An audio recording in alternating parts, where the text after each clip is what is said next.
अब कश्मीर से कन्याकुमारी रेल का सफर करना ज्यादा दूर नहीं बचा। उधमपुर श्रीनगर बारामूला रेल लिंक परियोजना में स्पीड ट्रायल इलेक्ट्रिक लाइन पर जो है वो मुकम्मल हो चुका है। आपको बता दें कि कमीशन ऑफ रेलवे सेफ्टी द्वारा 3 दिवसीय दौरा जो है वो इस रेलवे लाइन पर किया गया और पूरे जो है वो इंस्पेक्शन की गई है।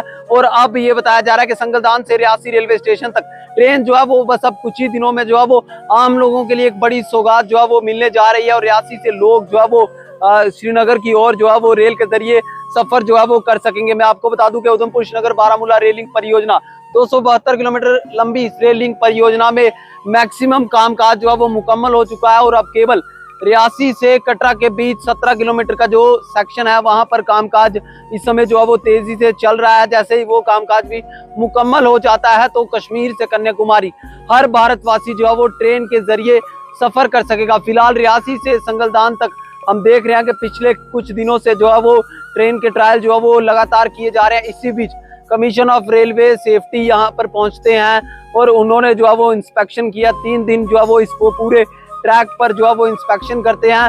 और अब उन्होंने इंस्पेक्शन के बाद क्या कुछ कहा है वो देखिए इस रिपोर्ट में। इंस्पेक्शन पूरा हो गया है। 3 दिन पूरा विभिन्न लोगों के साथ में एक सघन निरीक्षण हुआ और निरीक्षण के दौरान जो भी हमारा जो रेलवे का जो नया स्ट्रक्चर बना है वो बहुत ही उसकी जो सारे जो पहलू हैं वो बहुत संतोषजनक पाए गए हैं जी।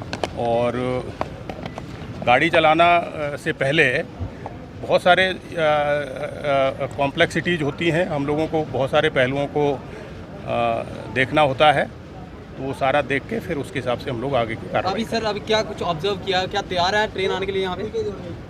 अभी जो तकनीकी निरीक्षण होता है उसमें सारे जो डाटा आए हैं उनको अभी हम एनालिसिस कर रहे हैं और बैठ करके बहुत जल्दी इस पर उचित फैसला करके और जो गाड़ी चलाने की प्रक्रिया उस दिशा में हम लोग आगे बढ़े। आम लोगों के लिए कब तक ये सौगात बहुत जल्दी सर, कितना चैलेंज भरा था पूरा USBRL यहाँ तक भी जो कंप्लीट हो चुका है?